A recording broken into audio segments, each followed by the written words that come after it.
The first thing the Vareth compact noticed was that the human ship did not slow down. Their long-range sensors picked it up 4 days before it reached the corridor boundary, a single carrier group, 7 ships total, moving at a speed that was neither aggressive nor cautious. It was the speed of something that had already decided.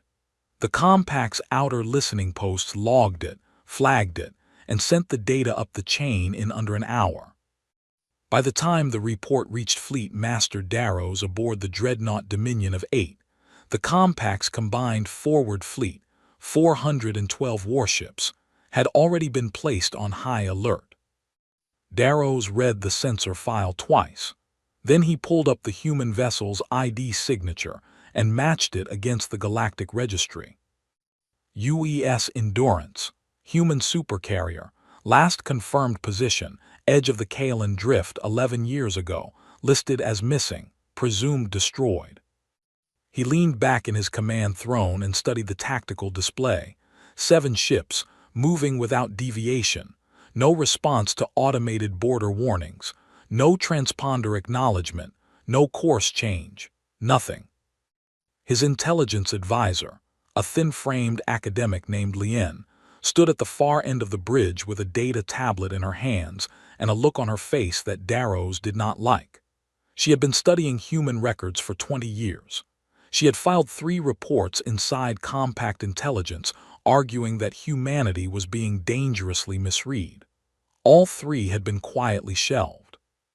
"It is 1 carrier group," Darrows said, "against 400 ships." "Yes," Lien said. "You are not relieved by that." "No," she said, "I am not." Darrows did not press her. He had a deadline to meet. High Sovereign Voreth had issued the standing order 6 months ago. No human vessel was to be permitted passage through the Vareth corridor. The corridor was compact territory. It connected the inner systems to the resource-rich outer belt, and the compact had spent 80 years establishing that claim. A human ship passing through without permission was not just a provocation. It was a test of whether the compact's word meant anything at all. The answer was supposed to be simple. On the bridge of the UES Endurance, things were quieter than they had any right to be. Admiral Hara Solin stood near the nav console and looked at the tactical readout without speaking. She was a compact woman in her mid-50s, with short gray hair and the kind of face that had stopped showing surprise a long time ago. Her executive officer, Commander Rael Donovan, stood 2 steps behind her.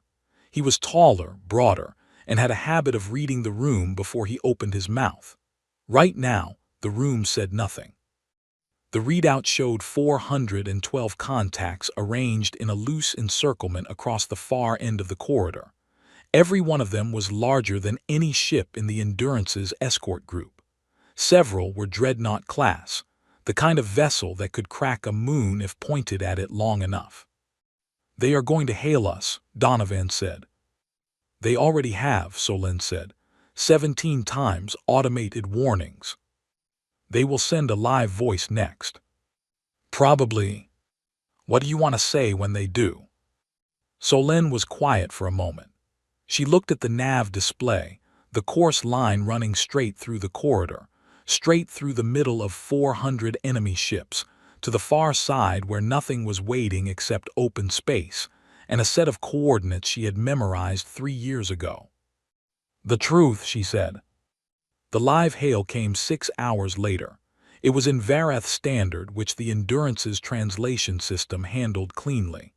The voice belonged to Fleet Master Darrows himself. He was calm, professional, the kind of calm that comes from sitting inside 400 warships. He identified himself. He stated that the Endurance was in violation of compact territorial law. He stated that the vessel had 60 minutes to come to a full stop, power down its primary systems, and prepare for boarding inspection, after which its crew would be assessed and its passage request formally reviewed. A process he noted could take several months. He did not say what would happen if the Endurance did not comply. He did not need to.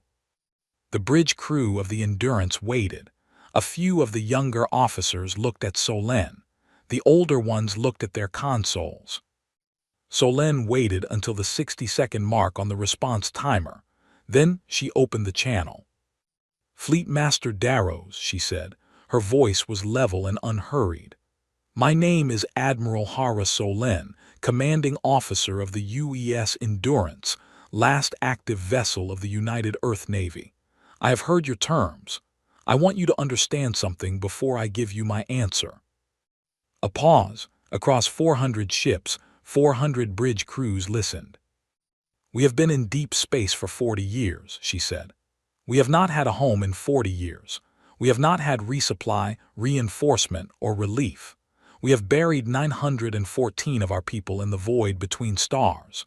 We have kept this ship running on solutions that should not have worked, and we have done it because there was no other option." Another pause, shorter this time. "We are not asking for permission to pass through your corridor, Fleet Master.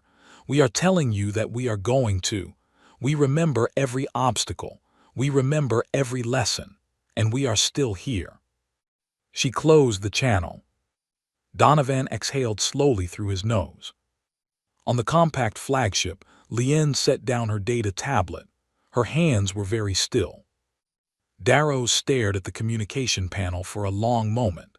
Then he looked at his weapons officer and gave a single quiet order. "Bring the forward line to firing range." The Endurance did not change course. Lien had a problem that no one else on the flagship seemed to share. She had actually read the files. Not the summary reports, not the threat assessments compiled by compact military analysts who had never visited human space and built their conclusions from drone data and second-hand accounts. She had read the raw files, the original survey logs, the intercept records, the fragmented communication bursts pulled from deep space relay stations along the human frontier going back 60 years. She had read them all, categorized them, cross-referenced them, and arrived at conclusions that made her deeply uncomfortable every time she sat in the same room as someone who felt confident. While Darrows moved the forward fleet into position, she went back to her workstation and opened a file she had flagged 8 months ago and never been able to fully explain. It was a gap, a simple, clean gap in the data record. Between the years 2178 and 2241, the compact had sent 47 survey drones into human-adjacent space. Standard procedure, passive observation, no contact, collect electromagnetic data and return. Of those 47 drones, 11 had come back normally. The other 36 had simply stopped transmitting.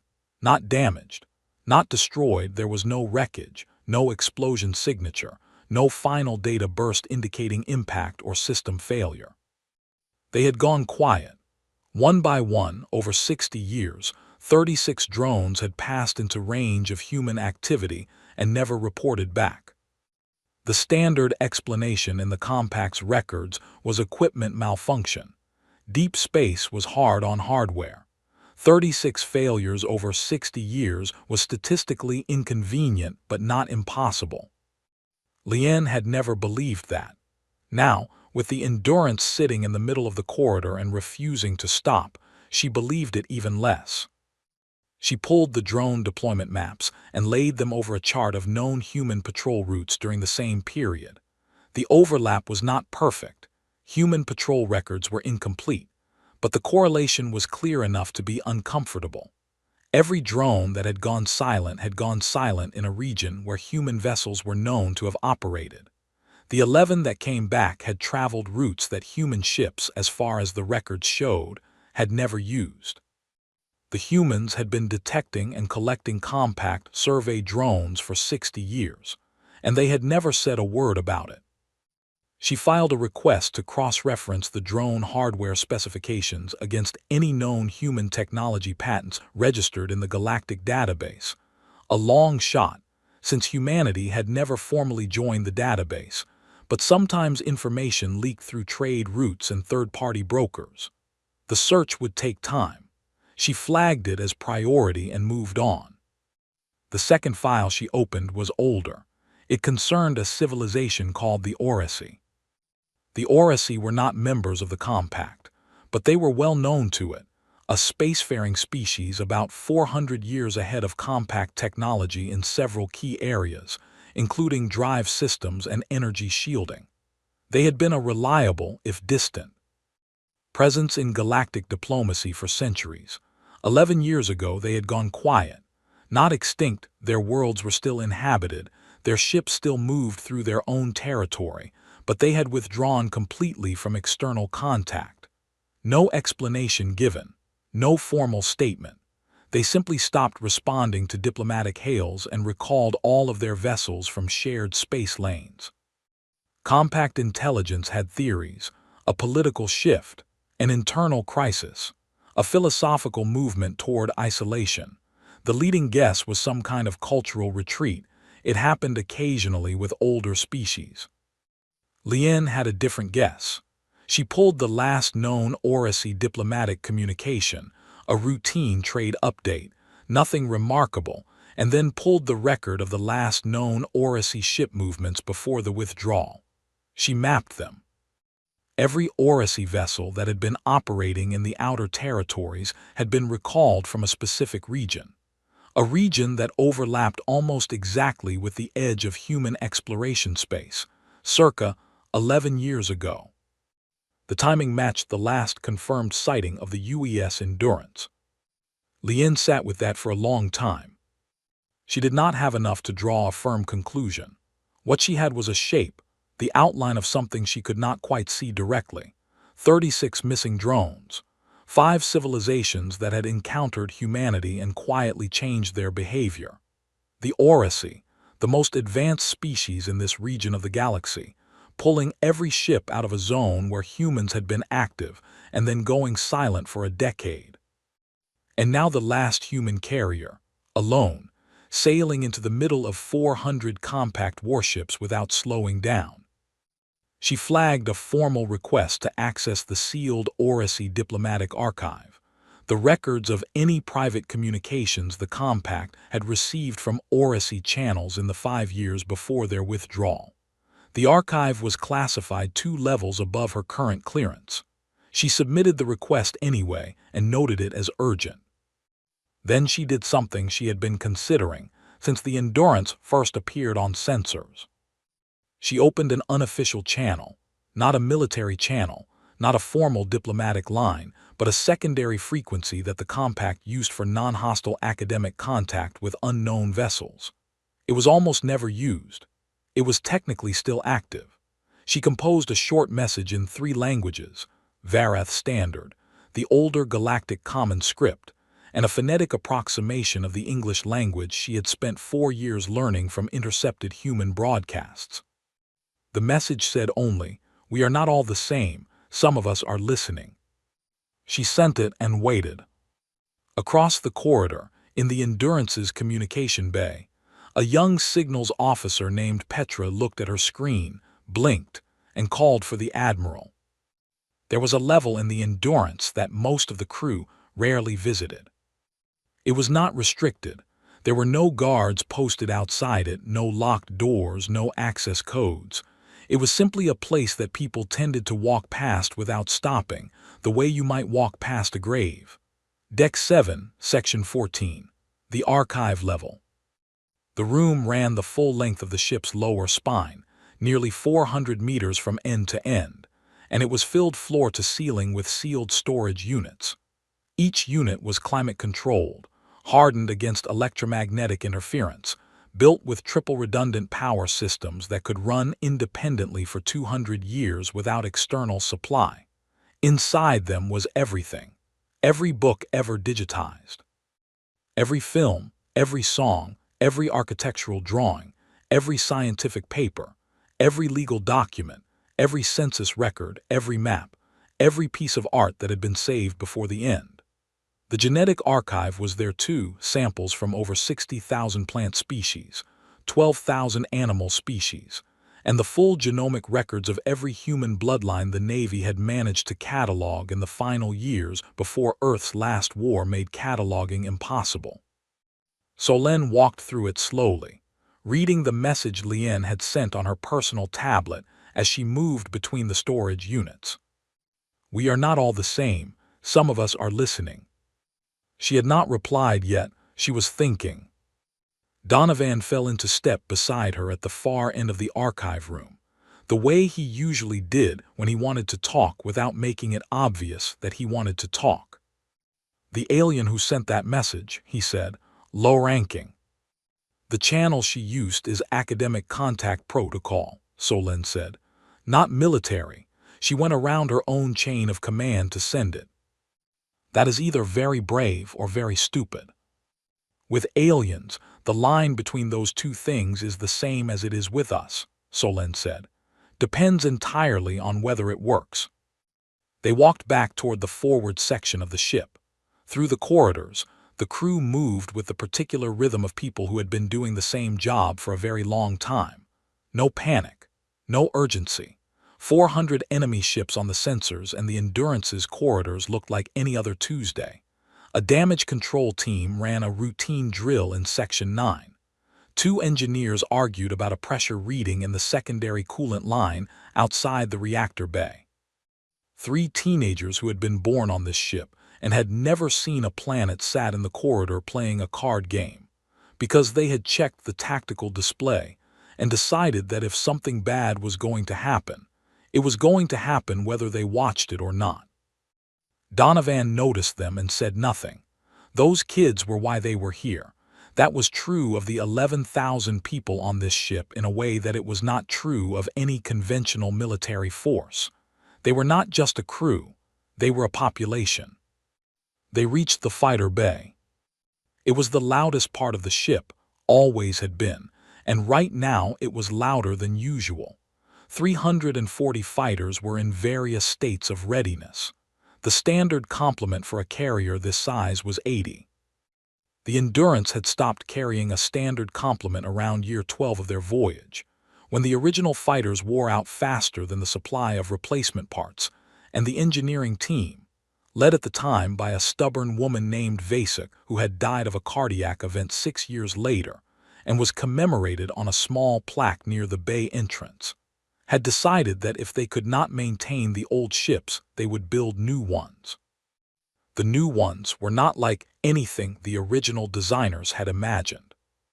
They were smaller, faster, and built around a hybrid drive system that combined 3 different propulsion principles: human conventional thrust, a captured drive component from a derelict alien vessel they had found drifting near the Kalen Drift in year 9, and a gravity-assist technology that Vasek's team had essentially invented from scratch after studying how a nearby neutron star affected the trajectory of natural debris.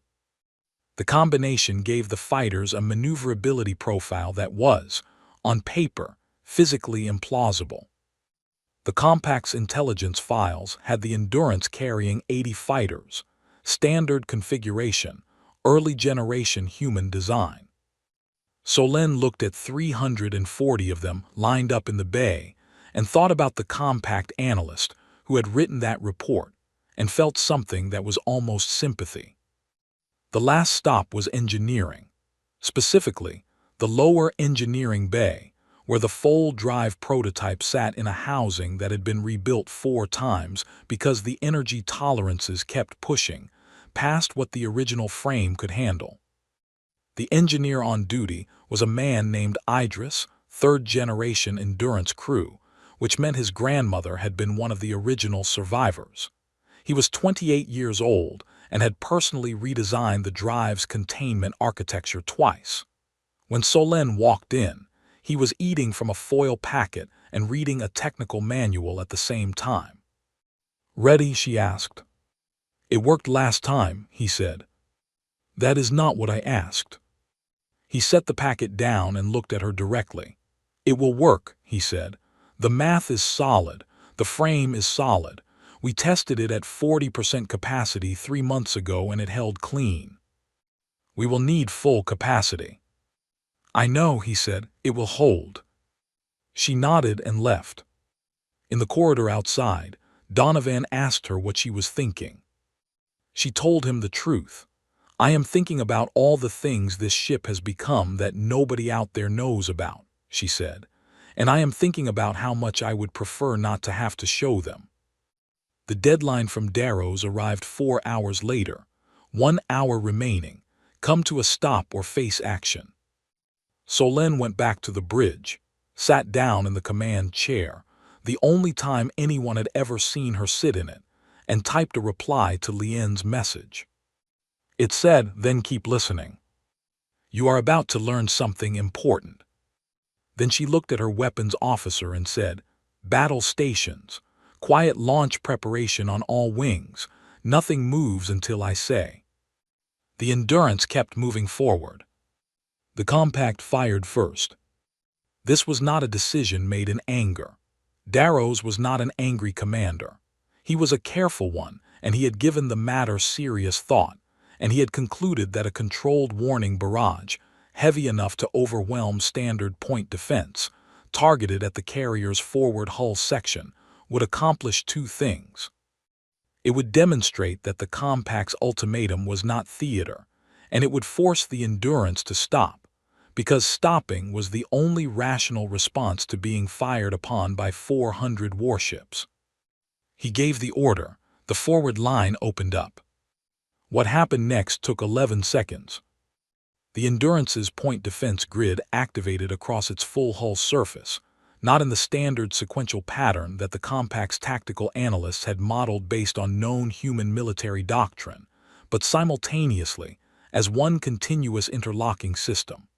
The incoming barrage hit that grid like water hitting a hot pan. 94% of it scattered, deflected, or was destroyed outright. The remaining 6% impacted the forward hull. The impacts registered on Darrow's sensor feed. He watched the energy readings. He waited for secondary explosions or ruptured systems, cascading damage, the normal signature of a vessel taking hits it was not built to absorb. Nothing cascaded. The Endurance's hull absorbed the hits and kept moving. Darrow's looked at his weapons officer. His weapons officer looked back at him. Neither of them said anything for a moment. Then the Endurance launched its fighters. 340 craft came out of the carrier bays in a launch sequence that the compact's tactical systems tried to categorize and failed. Not because the launches were fast, though they were faster than anything on record, but because the pattern made no sense by any known combat doctrine. The fighters did not spread into attack formation. They did not charge the enemy line. They formed a geometric lattice around the carrier group, a three-dimensional shell, evenly spaced, every craft oriented outward and stopped. They just held position. On the compact flagship's bridge, Lien watched the tactical display and understood before anyone else did. "They are not attacking," she said. "Not yet," Darrow said. "No," she said quietly. "They are showing us the shape of what they can do. They are letting us count." Darrow's ordered the full strike. Every ship in the forward two lines opened fire simultaneously. It was the kind of coordinated barrage that the compact used to end sieges, the kind that had broken fortified stations and cracked the hulls of vessels 3 times the Endurance's tonnage. The next 12 minutes were the most disorienting of Darrow's 40-year career. The Endurance vanished. Not destroyed, not cloaked. It was there one moment, large, solid, unmistakable on every sensor, and then it was not, and then it was 40,000 kilometers away, behind the compact's third line, having moved through a point in space that no drive system the compact had ever built could have crossed in that time. The displacement was instantaneous. No drive signature, no transition energy. It simply moved. The fighter lattice moved with it, perfectly synchronized, without a single craft out of position. In the moment of confusion that followed, 400 ships recalibrating, reorienting, targeting systems scrambling to reacquire a contact that had just broken every rule they were built around. A single wing of 12 human fighters separated from the lattice and moved with extraordinary precision toward the compact flagship. They were fast. They were small enough that the flagship's point defense struggled to track them cleanly.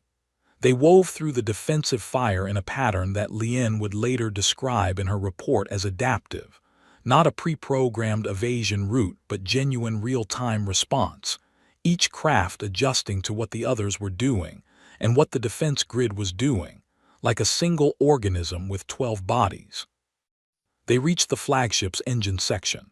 They fired not the heavy weapons mounted under their wings, but a focused, narrow-band pulse from an emitter that compact engineering had never seen before. The flagship's main drive went dead. Every system connected to the primary engine coupling shut down in sequence. Lights dropped to emergency level. The ship went still. Darrow was thrown forward against his harness by the sudden loss of thrust compensation. He caught himself and looked up at a bridge that had gone very quiet.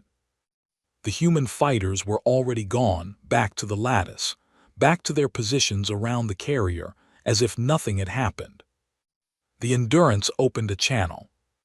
Solen's voice came through every speaker on the flagship, clear, unhurried, and very precise. She did not shout. She did not threaten in the way that people who are frightened tend to threaten. "Fleet Master Darrow," she said, "your ship is disabled, but your crew is unharmed.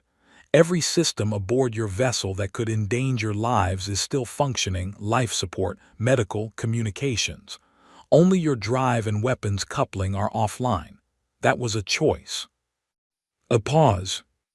"I currently have firing solutions on every major vessel in this corridor. I will not list the time to destruction for each of them, because I do not think that kind of conversation is useful to either of us. What I will tell you is that we came here to pass through, not to fight. We have no interest in your territory. We have no interest in your resources or your politics or the particular piece of space you have decided is yours. We are going somewhere else." Another pause, longer. "Stand your fleet down. Open the corridor. We will pass through and you will never see us again." She closed the channel. On the dead flagship, Darrow sat in the dimmed light of emergency power and said nothing. Lien's console chimed. The clearance request she had submitted 12 hours ago had been approved. The sealed Oracy archive was now accessible to her. She opened it with hands that were not entirely steady, and she began to read. The bridge around her did not exist for the next several minutes. When she finished, she sat back in her seat and stared at the middle distance for a moment. Then she printed the document, walked across the dim bridge, and placed it on the armrest of Darrow's command throne without a word. He looked at her, she just waited. He picked it up and began to read. The document was not long. The Oracy did not waste words. They were an old species, not ancient by galactic standards, but old enough to have developed the particular efficiency of civilizations that had learned, over many centuries, that most of what beings say to each other can be shortened without losing meaning. The message was 4 paragraphs. It had been written 11 years ago, sealed at maximum classification, and addressed not to the Compact specifically, but to any spacefaring civilization that might, at some future point, find itself in direct contact with humanity. Darrow read it in silence. Lien watched him read. The first paragraph was context. The Oracy had encountered humanity at the edge of their own exploration boundary, approximately 12 years before the message was written. Standard protocol: the Oracy arrived in significant force, 40 vessels to humanity's 3, and transmitted a formal notice of territorial claim over the region in question. They expected either submission or conflict. Both outcomes had clear procedural responses. What they received instead was a question. The human commander, no name given, only a designation, had responded to the territorial claim not with a counterclaim and not with withdrawal, but with a technical inquiry. Specifically, the Oracy ships used a shielding system that emitted a particular electromagnetic signature during activation. The human commander asked, with what the Oracy described as apparent genuine curiosity, whether the shield worked by folding local space or by creating a high-density energy barrier, because the signature could be read either way, and the distinction mattered for calibration purposes. The Odyssey had not answered. They had recalibrated their shield emission frequencies and asked their own scientists why a species with human-level technology would be capable of reading that signature at all. Their scientists had no answer. The second paragraph was the part that made Darrow's go very still. Over the following 8 months, during which the Odyssey maintained a watchful presence and humanity did not escalate or retreat, Odyssey intelligence had tracked a series of modifications to the human vessels in the region. Small changes, difficult to detect, that corresponded with startling accuracy to the internal architecture of Odyssey shielding technology, not reverse-engineered from captured hardware, not decoded from stolen schematics, reconstructed from observation alone. From watching the shields activate and studying what that activation looked like from the outside. The Odyssey ran projections. Given 18 more months at the observed rate of adaptation, the human vessels would likely have developed a functional counter to the Odyssey's primary defensive system. A defensive system that had taken the Odyssey 300 years to develop. The third paragraph was the Odyssey's conclusion, stated plainly. They wrote, "We withdrew not because the humans were a military threat in the conventional sense. At the time of our encounter, they were not. We withdrew because we performed an honest analysis of what we had observed and asked ourselves a simple question. If they can do this with our shields after 8 months of passive observation, what will they do with everything else they see? We did not wish to provide further educational material." The fourth paragraph was the warning. It said, "We are writing this for whoever comes after us in the path of human contact, because we believe others will not arrive at the conclusions we did until it is too late to benefit from them. Here is what we learned. Humans have a relationship with hardship that no other species we have encountered shares. They do not endure difficulty. They extract from it. Every obstacle they face becomes a lesson that they apply faster than the obstacle can repeat itself. They destroyed their own world and did not stop. They scattered into deep space with broken ships and rebuilt those ships into something better. They are not dangerous because they are strong. They are dangerous because they never stop getting stronger, and they do it fastest when the pressure is highest. If you meet them in a position of apparent weakness, a small fleet, damaged systems, limited resources, do not mistake that for their ceiling.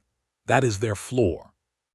That is the worst they have ever been since the moment they first left their planet, and they are already past it by the time you finish reading this sentence." The message ended there. Darrow set the document down on the armrest. The bridge was quiet. Emergency lighting gave everything a flat, bluish tone. Somewhere deep in the ship, repair systems were working on the drive coupling. They would have it back within hours, but for now the flagship was still. "How long have you known?" he asked. "I suspected," Lien said. "I did not know. The archive request only cleared an hour ago." "The missing drones," he said. "The civilizations that changed behavior." "Yes. You tried to tell us. 3 times. Darrow's was quiet for a moment. Outside, through the viewport, the Endurance held position, massive, patient, not moving. Its fighter lattice was unchanged. Everything exactly where it had been. No aggression, no impatience, just waiting. He thought about the drive that had moved a carrier the size of a small city 40,000 kilometers in what his instruments had registered as 0.3 seconds. He thought about 11,000 people who had kept that ship running for 40 years in deep space. He thought about the fighters that had threaded through his own point defense like it was an obstacle course designed for them specifically. Then he thought about the Odyssey message and the part that stayed with him most, not the part about the shields, not the warning, but the question the human commander had asked first. Not "Who are you?" or "What do you want?" or "State your intentions." A technical question. The first instinct when faced with something unknown and powerful had been to try to understand how it worked. He picked up the document again and looked at the 4th paragraph. "That is their floor." He looked at the Endurance through the viewport for a long time. Then he opened a channel to High Sovereign Voreth and requested an emergency session of the full Six Empire Council. Voreth's aide answered and asked what the matter was. Darrows thought about how to explain it. "Tell the Sovereign," he said, "that we need to have an honest conversation about what we thought we knew." Lien, for the first time since this had begun, sat down. On the Endurance, Solène read Lien's most recent message, 3 words, sent on the academic channel unprompted. It said, "Council is meeting." Solène showed it to Donovan. He read it and said nothing for a moment. Then he asked if she thought it would go the right way. She said she did not know, but she thought that someone over there had finally asked the right questions. That was usually where things started. The council session lasted 9 hours. Lien was not present for most of it. She spent the time in her small workspace on the crippled flagship, writing and deleting the same message to the Endurance 17 times. The problem was not that she did not know what to say.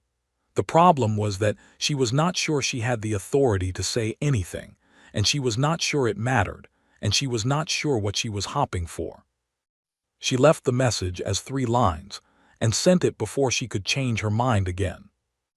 It said, "The council is arguing.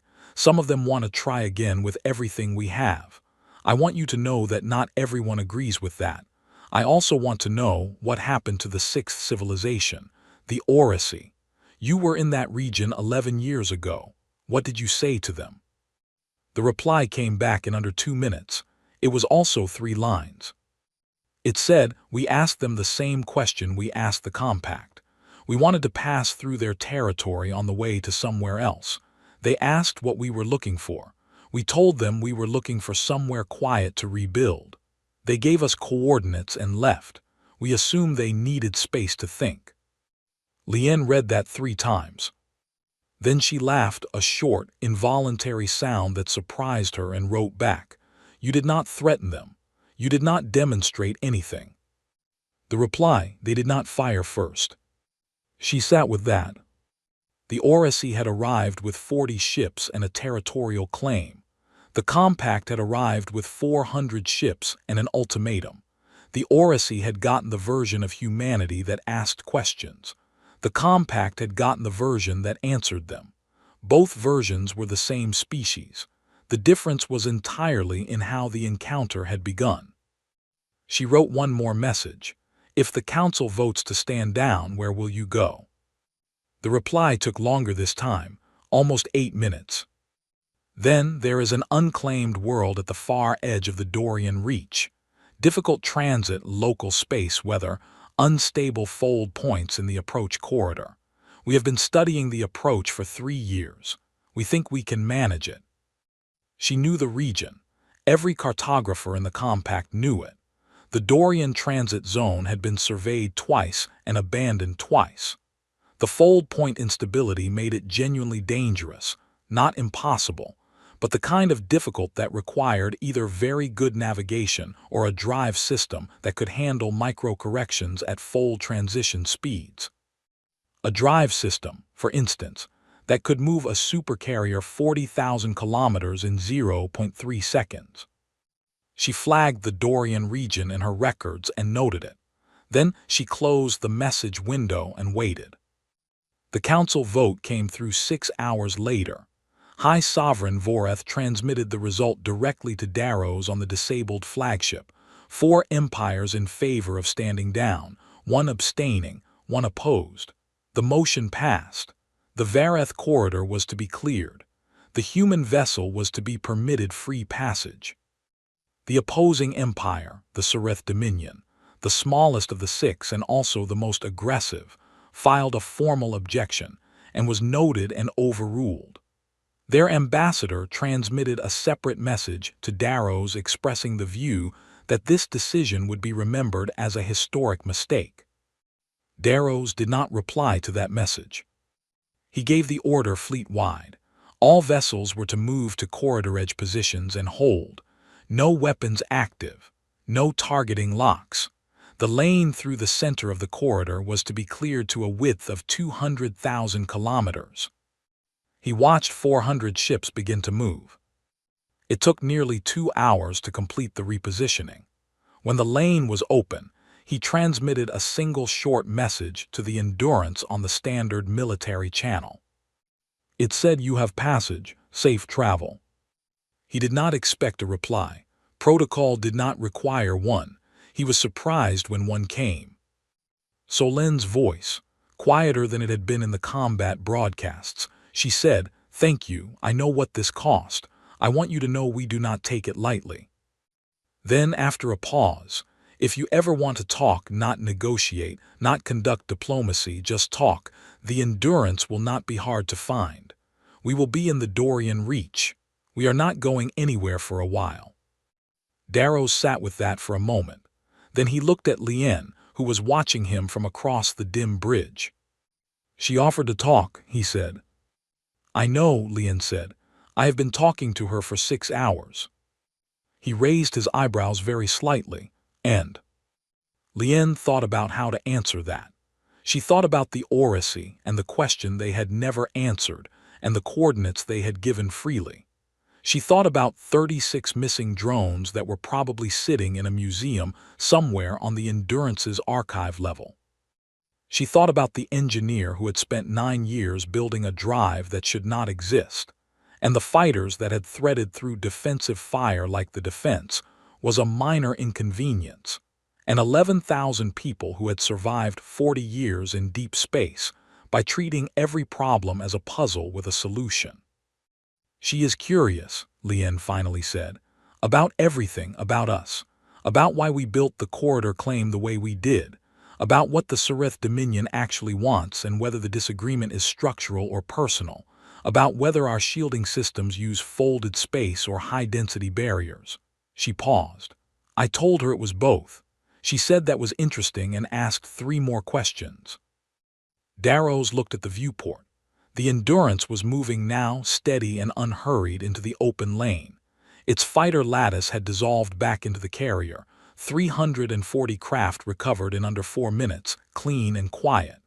The escort group fell into formation around it.